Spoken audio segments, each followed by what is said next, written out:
Welcome to Wrestling with Heart, a podcast looking at pro wrestlers giving back to their community. Join me, Stanley Carr, as I interview wrestling's hottest names who use their platforms as entertainers to raise awareness and do community service. Hello and welcome to another edition of Wrestling with Heart. This is the show where we talk with professional wrestlers and professional wrestling personalities about their lives in and outside of the ring, as well as doing acts of charity, community service, volunteering, and just spreading positivity. We're all about the positivity here on the show. And I've got a very special guest with me today. He is a former Alabama Wrestling Federation champion. In fact, the longest reigning in history, 1,245 days. And he's wrestled all over the Gulf Coast, including Florida. Golf Golf course. Hey, that'd be a good place. That'd be a interesting wrestling match right there. Anyway, go ahead. Yeah. Gulf Coast, Florida, Alabama, Mississippi. He's wrestled in 8 states, and I'm very happy to talk with him here today. I'm pleased to welcome Brym Stone to Wrestling with Heart. Thank you, Brym Stone, for joining me. Thanks for having me. I really appreciate the opportunity to come on and talk with you and, talk some wrestling and whatever else we get into. Yeah. So tell me about your upbringing in childhood. Where did you grow up? Well, I grew up, I'm from Mobile, Alabama, still based in Mobile, Alabama. But there's different little towns inside of Mobile. And when I was a kid, I grew up in a little area called Tanner Williams, and then moved over to a town called Wilmer. And then as I got a little bit older, getting into high school and stuff, moved over into what we call West Mobile. And pretty much lived in Mobile my whole life, Mobile, Alabama, my whole life. And some people don't like it in Mobile, Alabama. I actually do like it. It's close to a lot of beaches. You don't have to go too far to get to beaches and whatnot. But yeah, this is where I'm from and where I've been. As far as, upbringing and what got me into wrestling, I don't know how old I was, but I was probably, I would take a guess, 3 to 4 years old because of where I lived at the time. And Hulk Hogan was on TV, and it's the first memory of wrestling that I have. And it's hard to really remember all of it, but I'm pretty sure it was something where he was wrestling Paul Orndorff. And I remember my dad and mom telling me, about it. You like that? It looks pretty cool. And I was like, oh, wow. Hulk Hogan like suplexed him or something like that, But that was, first memory of wrestling. I just thought it was so cool.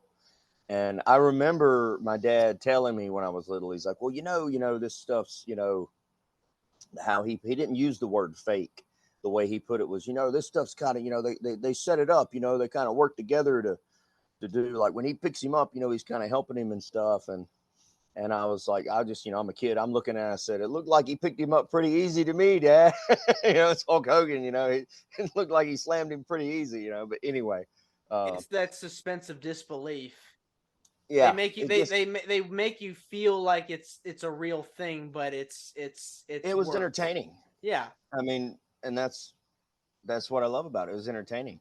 And as I've grown up, I've always looked at it and known about predetermined outcomes.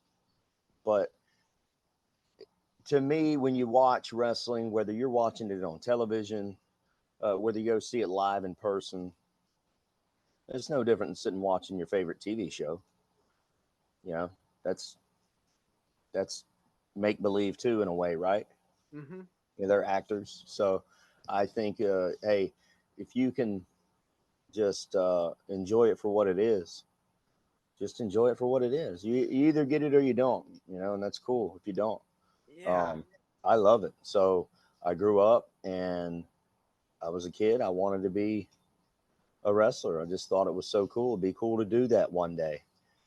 And eventually, I was probably 17, and I tried out for a company locally, And when I was 16, I'd had a what I thought was a minor back injury playing football, but it always kind of bugged me. Um, so a combination of my back really just not feeling right and not having the money to pay to be trained at 17, uh, I didn't go through with it.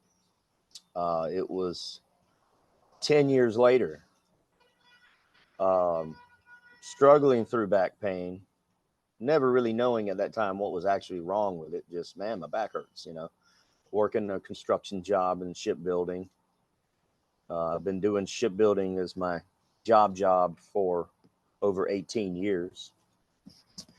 But, when you have back pain already, it's not very well advised to go and try to become a professional wrestler, you know? No. But anyway, it took me 10 years to get to a point where I was like, man, I'm in good shape. The back's not bothering me. I haven't had any issues with it in a while. I'd went, well over a year or two without having to go to the doctor about my back or having any issues with it. And I was in good shape. And so I'm 27, or I was about to be 27. Might have actually been 26. Went and talked to a promoter at Alabama Wrestling Federation. And, he told me, well, this is what it'll take to get you started and all this kind of stuff. So I went and saved up a little bit of money. And when I first got into it, it was just kind of a thing, I just want to try it. If I don't try it, I'll always regret it. It doesn't necessarily mean it's something that I'm going to be good at. It doesn't necessarily mean it's something I'm going to be really great and successful at. But, it's something you wanted to do. You need to try it at least. So I did. And, overall, I think it's worked out pretty well for me, to this point. It seems like it has.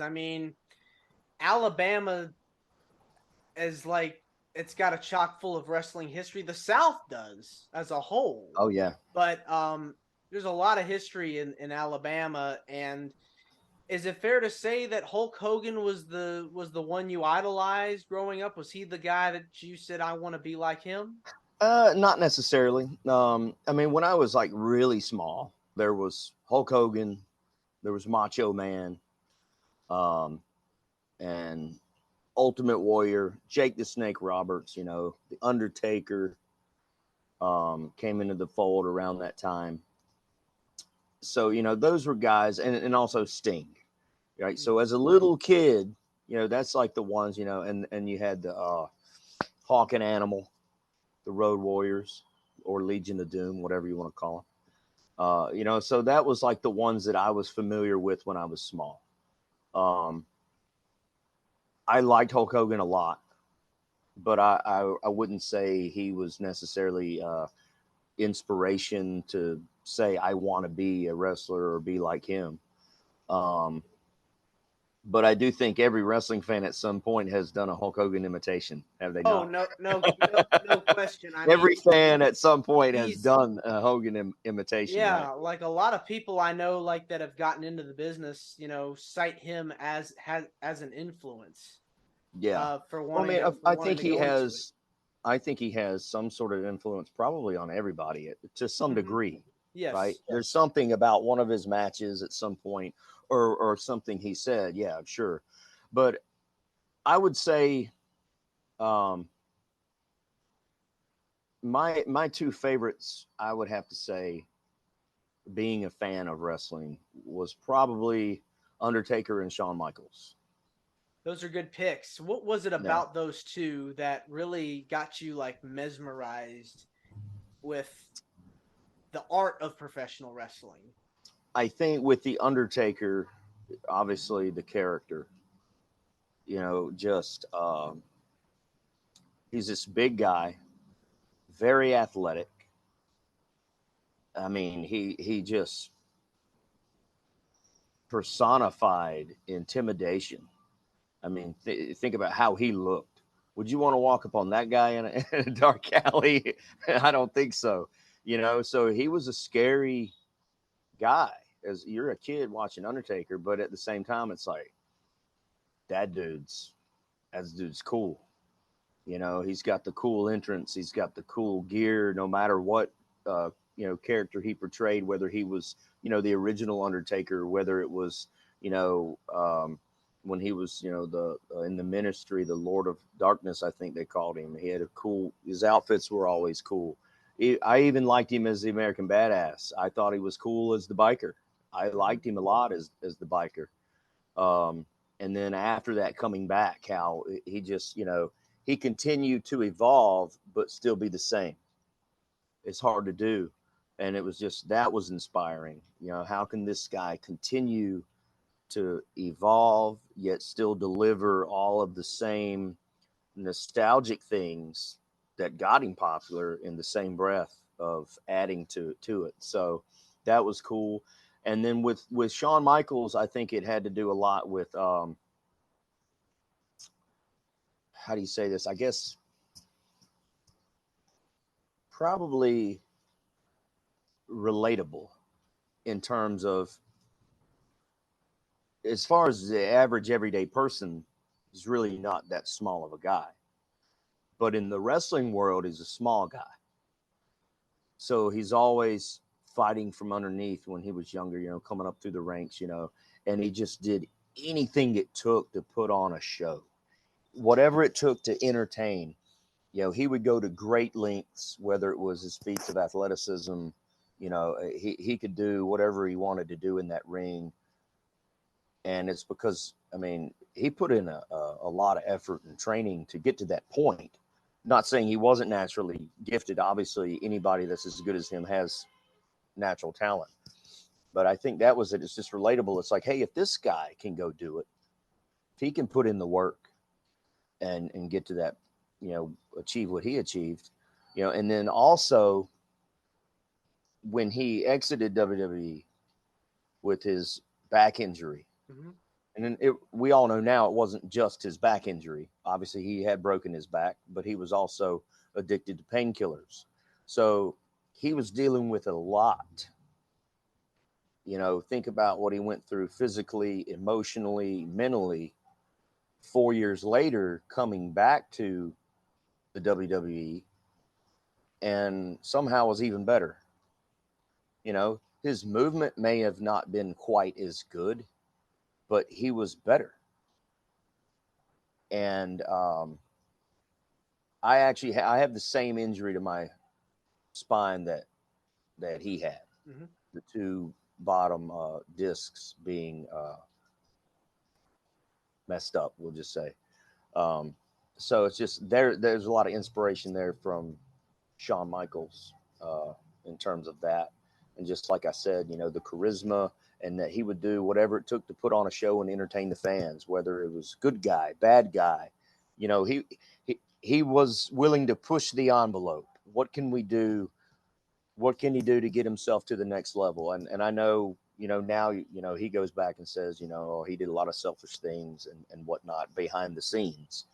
But, we're, as fans, we don't know what's going on with that. What he delivered in front of an audience, he put his heart and soul into it. One thing I will say, though, still was a huge Steve Austin fan. Who didn't like him at some point? Like The Rock, But once being a wrestler for so many years, or after you do it for a little while, you start trying to find yourself, character wise, and then also physically. What move set is really going to work for you best, kind of thing, right? What's going to go with your character, but what can you do the best, right? I'm not going to go out there and do a whole bunch of luchador stuff.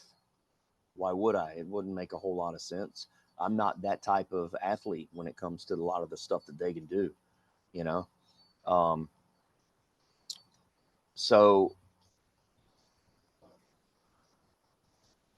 you think about Shawn Michaels, a lot of people will automatically think about Bret Hart, right?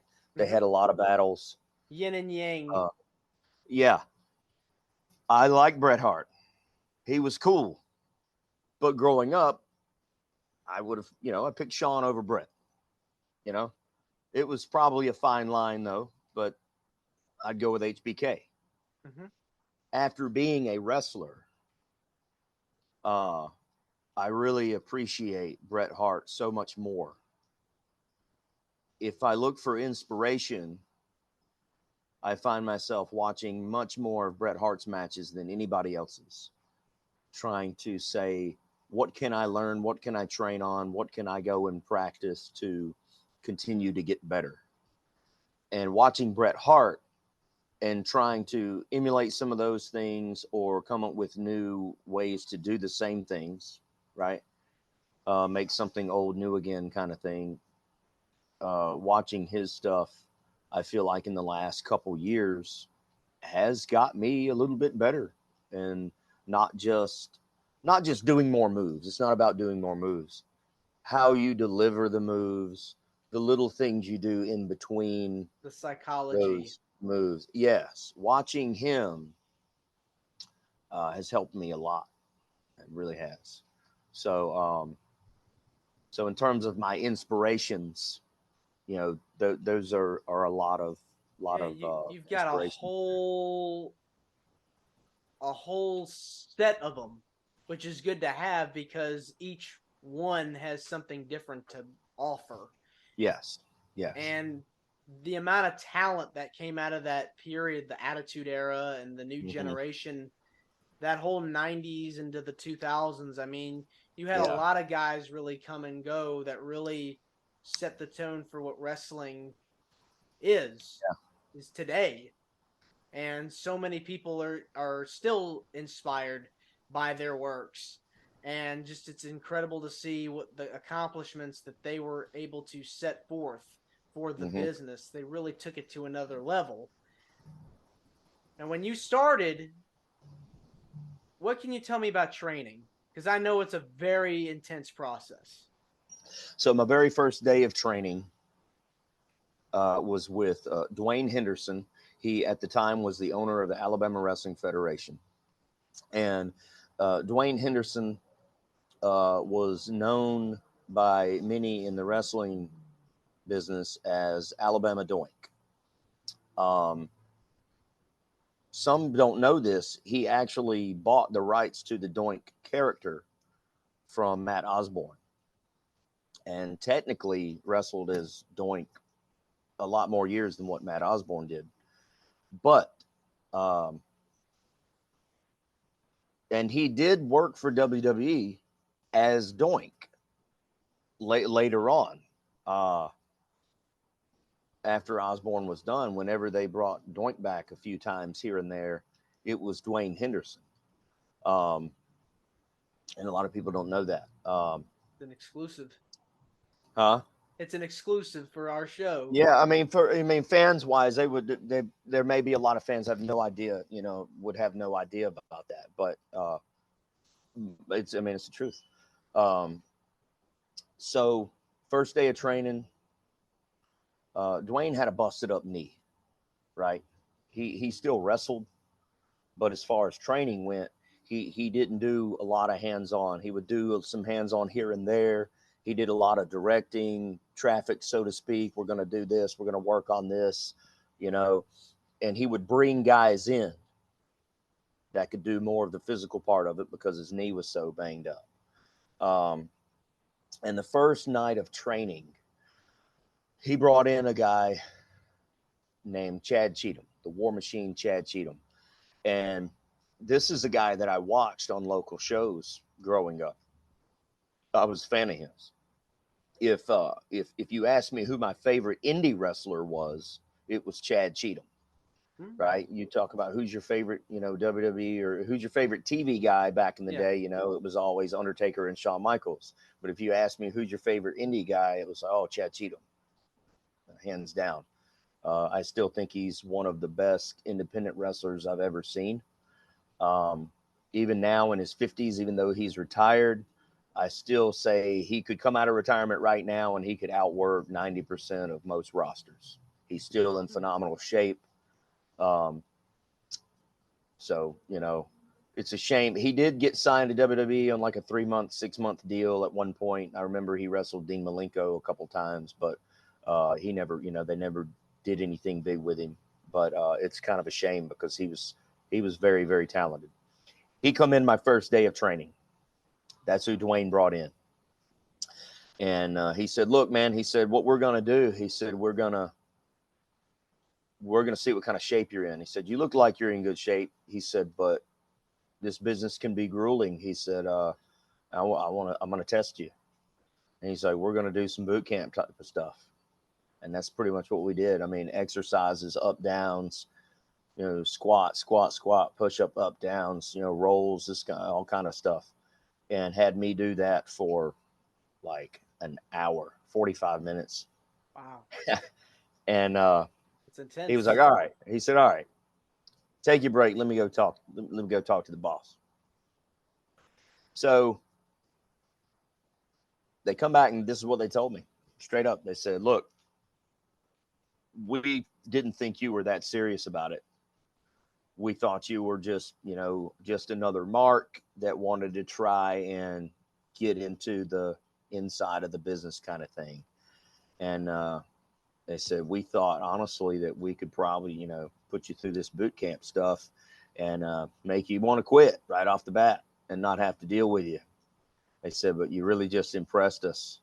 And we're really impressed by you were able to like just do all that right now and just not and it not, I don't want to say it didn't faze me. It did. I was tired. But he's like, so now we're going to really get into training. I was like, all right. And, we worked on roles and why we did certain roles and stuff. And those weren't bad. What I remember the most about that session, though, wasn't learning how to take, we started back bumps. It wasn't learning how to take back bumps or anything like that. What I remember the most was he said, we're going to focus on running the ropes more than we're going to work on bumps or anything. And he explained to me, he said, these ropes are your friend. He said, make good friends with these ropes. He said, because you can do a whole lot of things with the ropes on a wrestling ring. He said, they're your friend. He said, this is a tool that you can learn to use and do so many things with. He said, they can save you. They can hurt you. He's like, so it's very important to learn how to use them. And I'm trying to run these ropes, right? I'm bouncing off the rope and just horrible footwork, tripping over my own feet. Like, I'm like, how do y'all do this? Oh my God. It was so tough to just run the ropes the proper way. And it frustrated Chad. And he said, he started yelling at me. He started yelling at me. And mind you, I'm a good 5'11", close to 6 feet. Mm-hmm.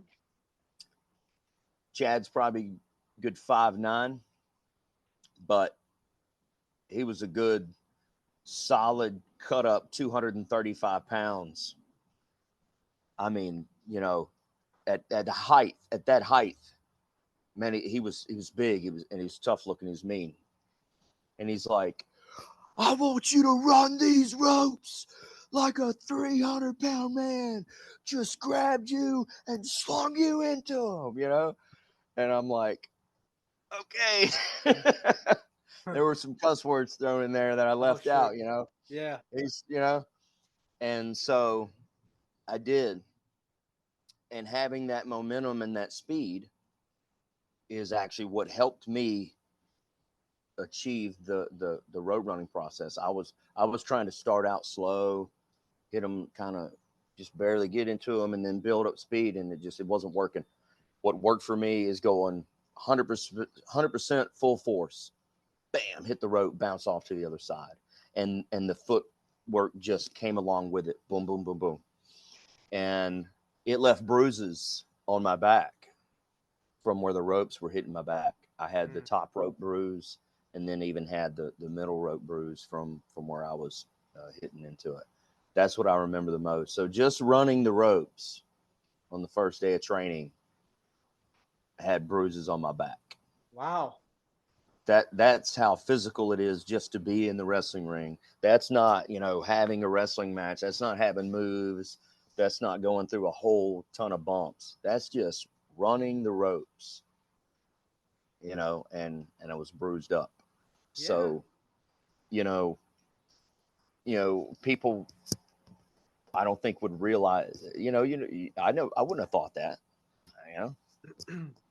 So just that was an interesting thing from first day of training. But anyway, as far as beyond that, the truth is your training never stops. You train until you get to a point that not only does your trainer feel ready that you could go out and perform and compete in a match, but you also have to be ready. There's a lot of mental that goes into it. You have to be mentally prepared to go out there. Um, I did a small amount of amateur boxing when I was younger, like very amateur, not a whole lot of it, but it was still, it's a fight. You're going in there and you're trying to beat this guy.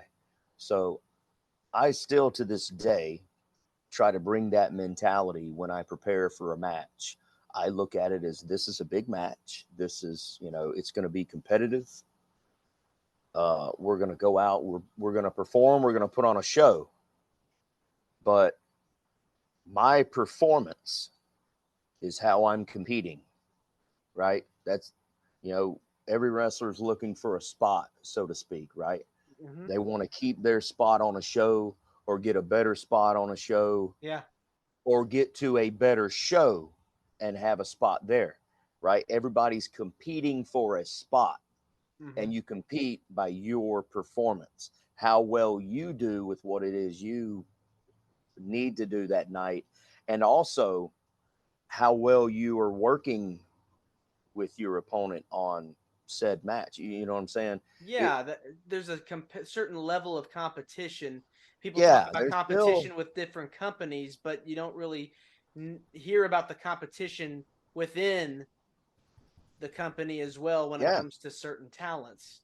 exactly. You're still competing against other talents. I mean, your boys, you know what I'm saying? Most locker rooms that you go into, majority of them, very friendly, very professional. Yeah. Honestly, nowadays it's very, very rare, that you go into locker rooms and there's a lot of heat between guys and just, guys not wanting to work with each other and stuff. Really nowadays, I don't feel like you see a whole lot of that. But even if there was, I mean, you're there, you got to be professional. It doesn't matter. You have grievances, you air your grievances out before you go and work together. You're competing for a spot, you know, hey, I'm cool with this guy. We're boys, maybe even friends,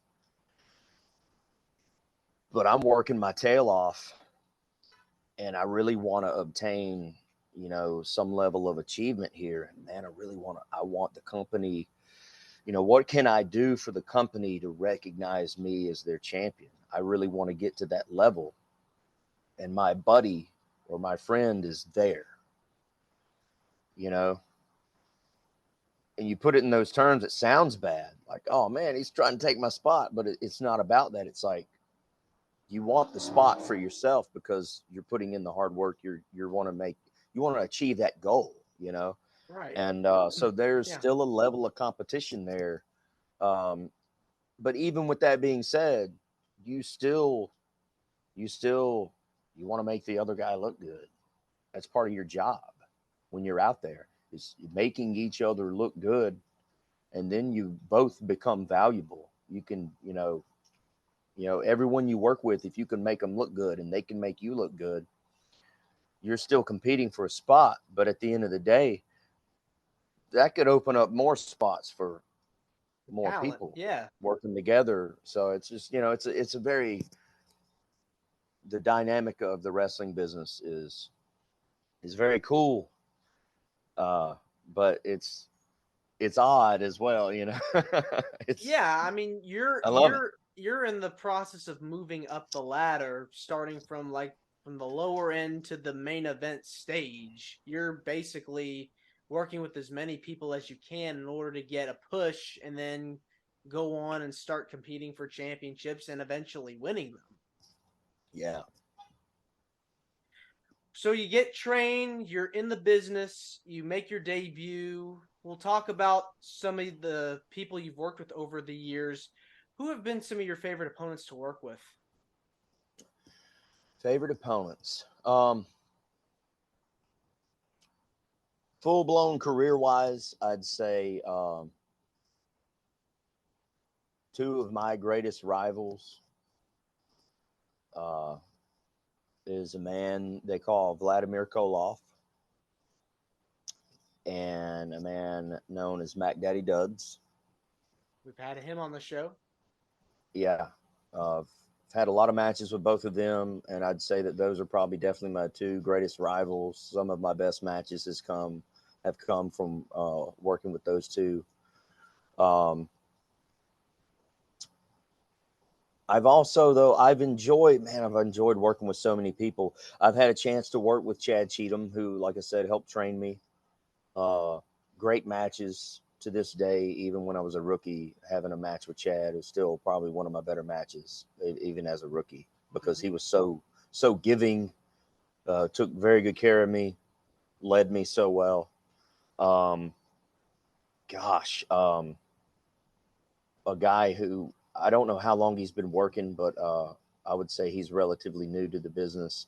Murdo Brown, I had a match with him earlier this year. We had a really great match. Again, he made me look like $1,000,000, uh, and it was fun working with him. Um, John Taylor is someone who I've built a story with over several years, and we've had a long term storytelling from tag teaming with each other to breaking apart and then having matches in multiple different companies. And then it finally coming back and coming to a head in the original company that it started with, AWA Pro Wrestling. Mm-hmm. I'm not sure if there should be footage of that match somewhere. AWA Pro Wrestling should have something of it somewhere. It ended in the last man Yeah. standing match with John Taylor. That we've done some really good stuff. Me and John Taylor. I worked with a guy named Mustang Mike out of Louisiana. Mustang Mike been on the Gulf Coast for nearly 30 years. Phenomenal talent. Former champion in NWA at some point. I'm not sure if it was a national champion or something like that, but he's held so many titles. Uh, Super professional. Can't say enough about Mustang Mike. Another indie guy that has really inspired me. Wow, it seems like you've definitely worked with a whole slew of opponents. Oh yeah, It's crazy. Almost 10 years I've been doing it now. So yeah, That's I've had amazing. fortunate to work with some top talents in indie wrestling. In my opinion, they're top people. What's your ultimate goal? Like, where do you see yourself in 5 years from now, as far as wrestling? Mm, 5 years. In 5 years, honestly, I'll probably, unless have been fortunate to get a spot with a large company that pays a lot of money. In the next 5 years, I will probably be looking at retirement from in-ring action. Hmm. I'm about to be 37. So in 5 years, that'd put me, 41, 42. Yeah, definitely going to probably be considering retirement around that time. Um, if there are no bigger opportunities, most likely. What what would you like to do as far as uh compete? What do you want to do in the business in addition to being a competitor? But do you see yourself working behind the scenes after wrestling? Do you see yourself as an agent or a manager, commentator? It's hard to say. I have some other goals in my personal life that I really haven't been able to put 100% effort into because of wrestling. So I think it just depends. If I can go after some things that I want in my personal life and still do some things behind the scenes in wrestling, or as manager, or just special appearances or things like that, then I would definitely do them. It just kind of, that's one of those things. Just got to see how things play out. I have some personal goals in my personal life though that I really want to also achieve. So we'll just see. If I can manage to achieve those personal goals over the next 5 years, and I'm still feeling good, I may continue to do some in-ring work, but um, who knows? You never know. Yeah. Endless possibilities, I'd say. Let's switch gears and talk about the stuff that you've done outside of the ring. You've done a lot of charity work over the course of your career. What can you tell me about some of the organizations you've partnered up with? Um, I've AWF for several years used to do a show at I guess you'd say a restaurant, like a buffet style restaurant called Golden Corral, and it was called Camp Corral. Um, did that for several years, where uh, all of the proceeds from that show would be donated to Camp Corral, which is something that Golden Corral did, where the children of fallen soldiers, it paid for them to go to like summer camps and things like that. So that was always a good thing, like doing. Hopefully, I think they're going to try to get that rolling again this year. I haven't done it in a few years, but was always more than willing to donate my time for those shows and try to raise some money there. Also, I've done several Toys for Tots shows over the years with different organizations. Um, Here in Alabama, I've done that in Mississippi and also in Louisiana. So those are always great to be a part of, and raise some money and get some toys for children around Christmas time. And my son is autistic and also has a rare genetic disorder, and the short abbreviated name of the rare genetic disorder is DUP7, duplication, microduplication. Anyway, it's a long name. uh, so DUP7, we follow a page on Facebook called Duplication Cares, and they send out a lot of information in different ways that you can donate or just learn more about it, gain information about it. In some instances, just gaining information about how to, um, be around people that are special needs.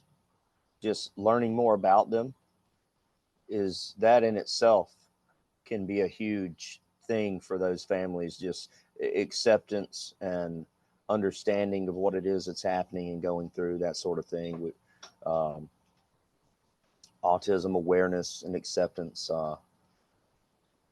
So the Alabama, let's see, I think it's called the ASA,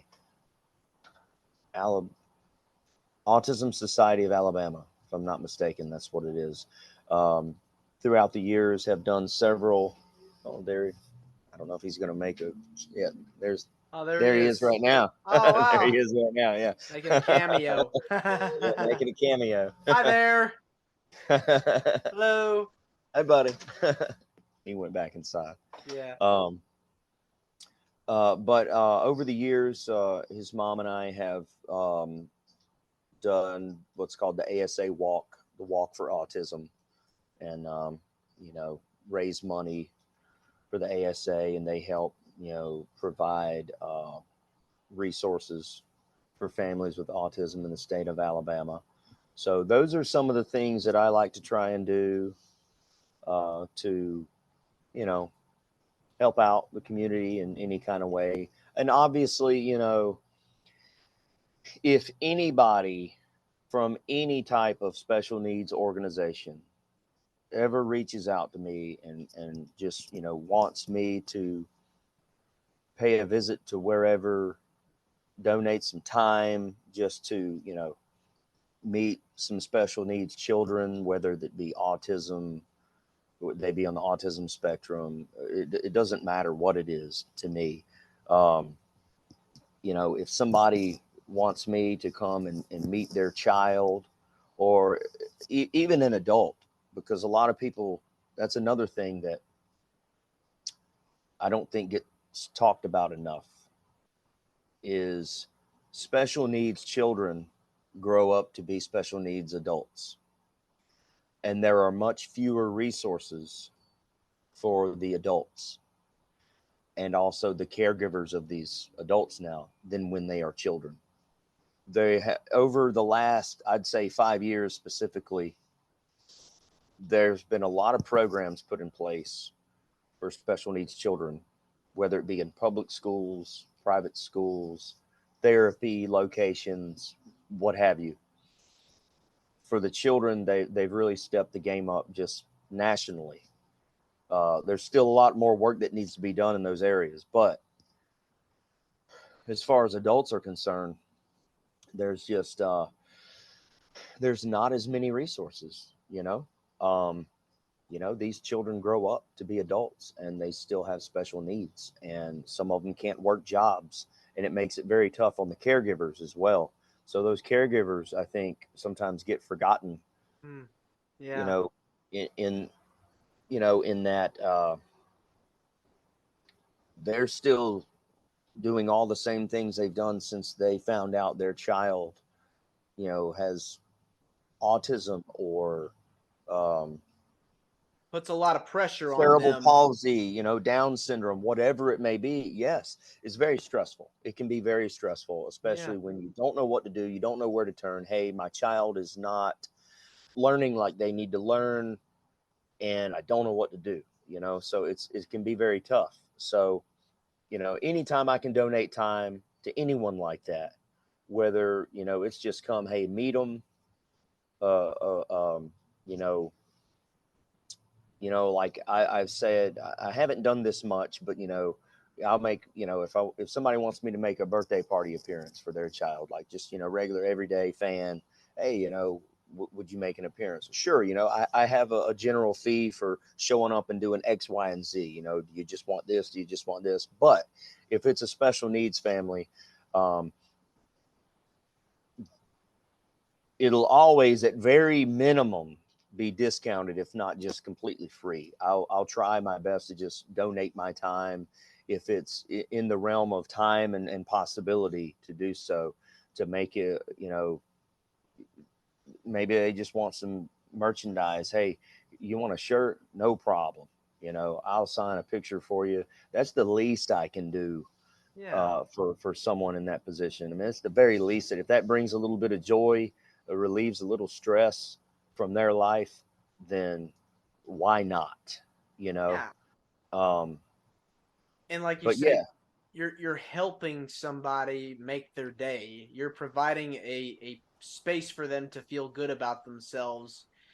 For that, yeah, they wouldn't feel good if they didn't have somebody that would, tell them, hey, you're gonna be fine.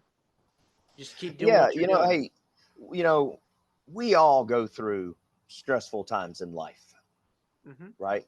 Those times come and go. For the average, everyday, typical person, we all have our struggles.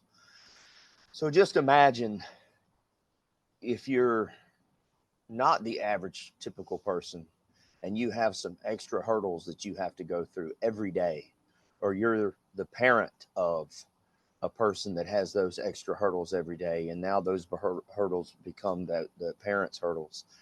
You know, at the end of the day, what I do in professional wrestling, I'm an entertainer, right? I'm entertaining people, and I'm getting their mind off of, even if it's only for an hour or two, you know, that is their escape from reality, right? Where they don't have to worry about what could go wrong today, right? Or we still have this lingering thing hanging over our heads that we're trying to take care of paperwork wise to get our son or our daughter, or or your brother in some cases, right? Or maybe it's a niece or a nephew that you have taken on the responsibility, or even it's a grandchild, you've taken on the responsibility to take care of them, for whatever the reason, whatever the circumstance is. You have this special needs individual, where, like I said, whether it be autism, whether it be, physically disabled in some kind of way. If we can be their escape from reality for 2 hours, or an hour, or just even just, they log on to my Facebook or Instagram and they hear a 2-minute promo of mine talking about my upcoming match. If that provides them some sort of stress relief, then I achieved something, You've done your job. Even as minute as it may be. So, if anybody's hearing this, anybody watches this and they're like, hey, you want your son to meet, not just me, there's a ton of professional wrestlers out there. You want to meet a professional wrestler, you want to come to a show, hey, let me know. I'll see if there's a way I can help you. Yeah. It's the least I can do. Why do you feel passionate about helping out in your community? I think it's just I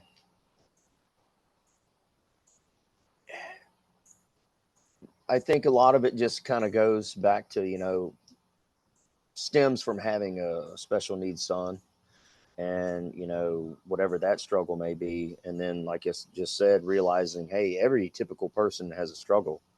So if there's a way to help, why not help?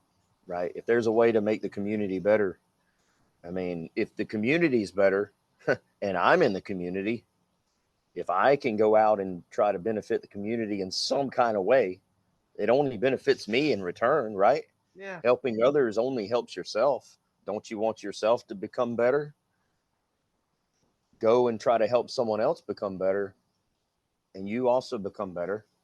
I mean, it's a win-win. Right. I mean, you're never going to regret helping someone in need in any way, shape, or form. You're never going to regret helping someone who's truly in need, right? Now, obviously, I hate to say it, but these days, you got to be aware that there are some scammers out there, people that may claim, they're in need of something, which most of the time it's pretty obvious. But, you'll never regret lending a helping hand someone who needs help. You'll never regret going out in the community and trying to do something good that's going to just, be better for other people. You'll never regret it. Is your son a big wrestling fan? Well, it's hard to say. My son is nonverbal, so his speech is very limited. Little words or phrases here and there. He isn't going to just say, "Hey, I really like this."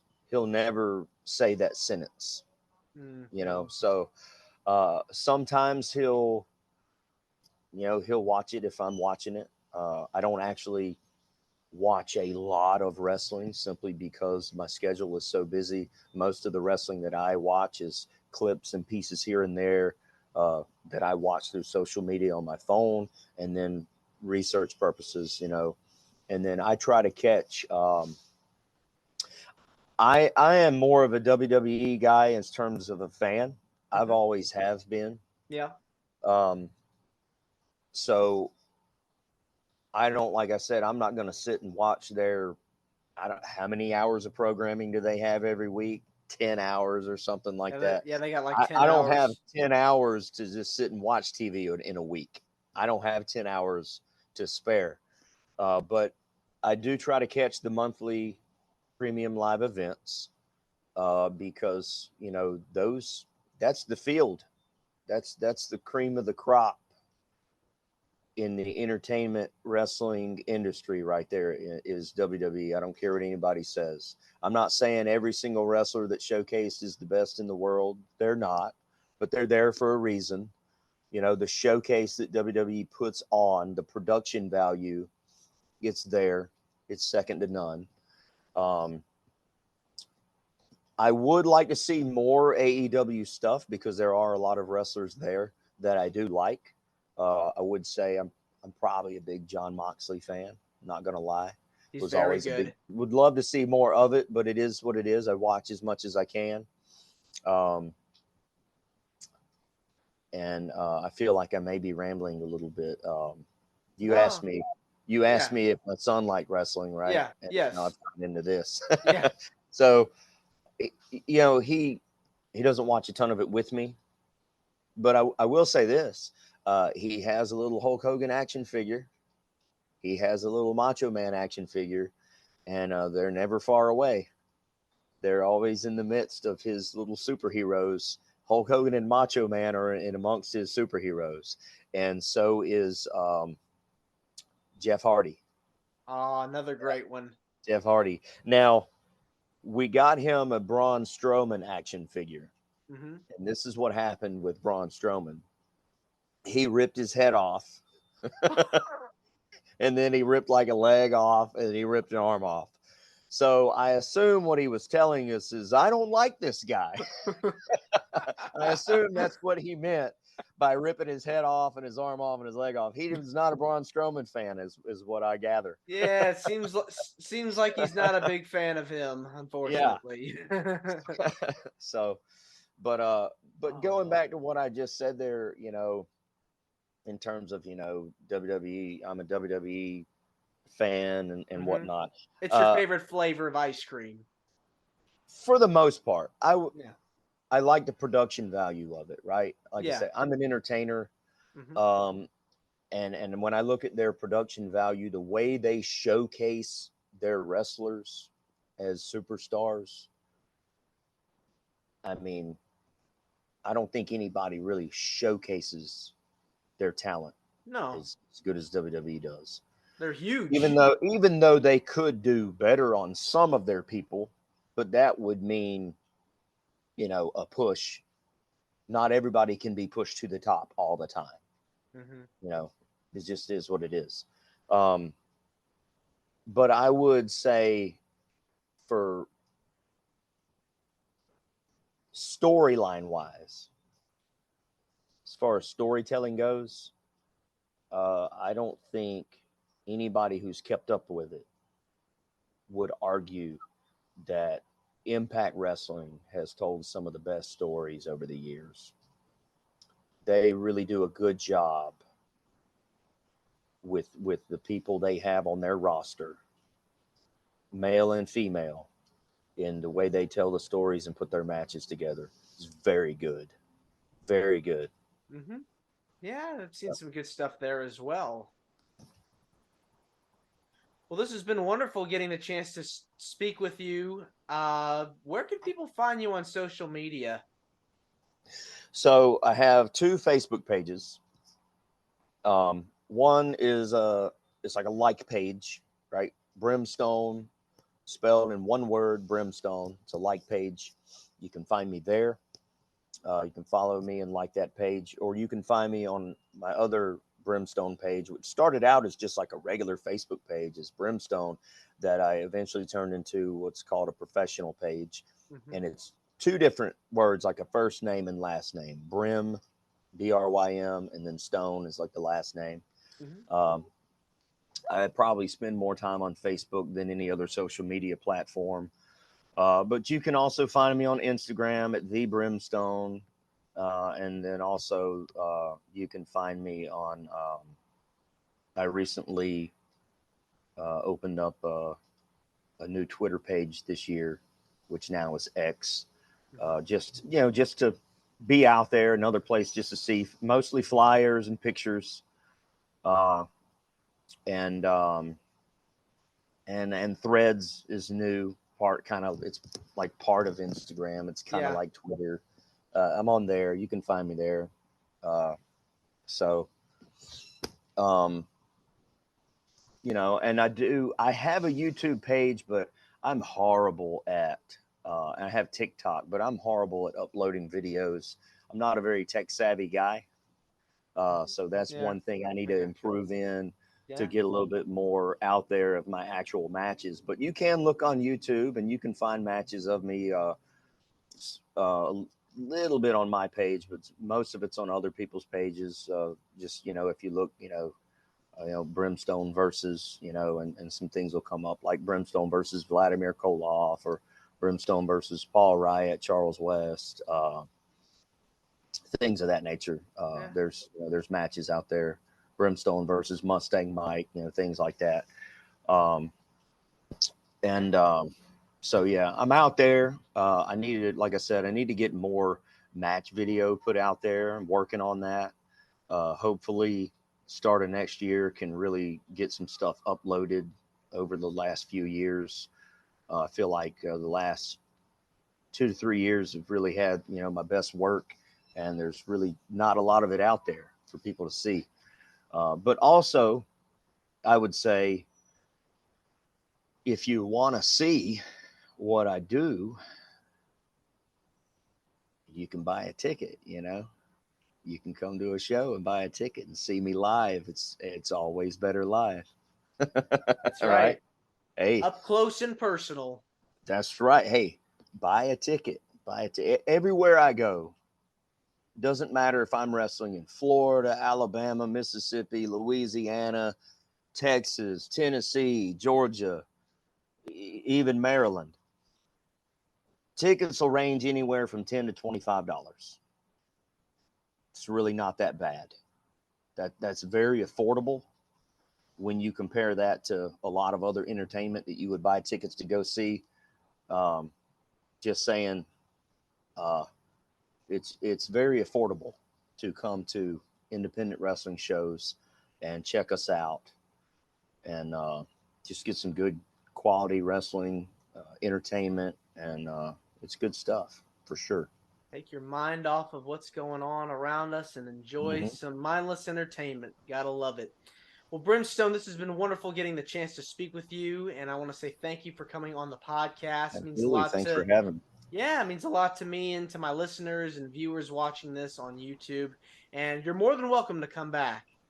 Absolutely, man. Hey, if you don't have anything lined up, you're looking for an interview, hit me up. If I got free time, I'll definitely, try to drop back in, because I've enjoyed it. One thing I'd like to say before we go, I want to put this out there. As far as you'd hit on goals of mine before, I don't know as if I really got deep into goals. I just want to say, you asked like where I see myself in 5 years. Yeah. I wanted to reiterate that my hopes for my career are that before I hang it up, I'd really like to work with NWA.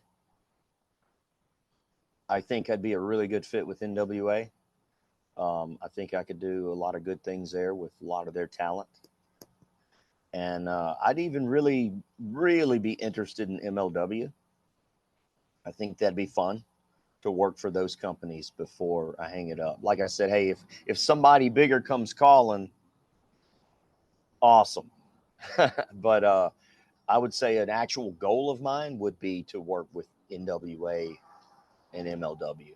That would actually be goal. Those are good companies to work for, and it's good to have alternatives and competition as far as like companies go, because I think it's good to have different outlets for wrestlers and wrestling to be out there in the mainstream. So yeah, those are great places to go. So if you're looking for a guy to show up at one of your promotions, Brym Stone is your man. That's right. All right. Thank you again. Thank you very much. All right. Take care. Take care. This is Wrestling with Heart. I hope you found this podcast to be informative and entertaining. If you did, please hit the subscribe button and look out for the next edition.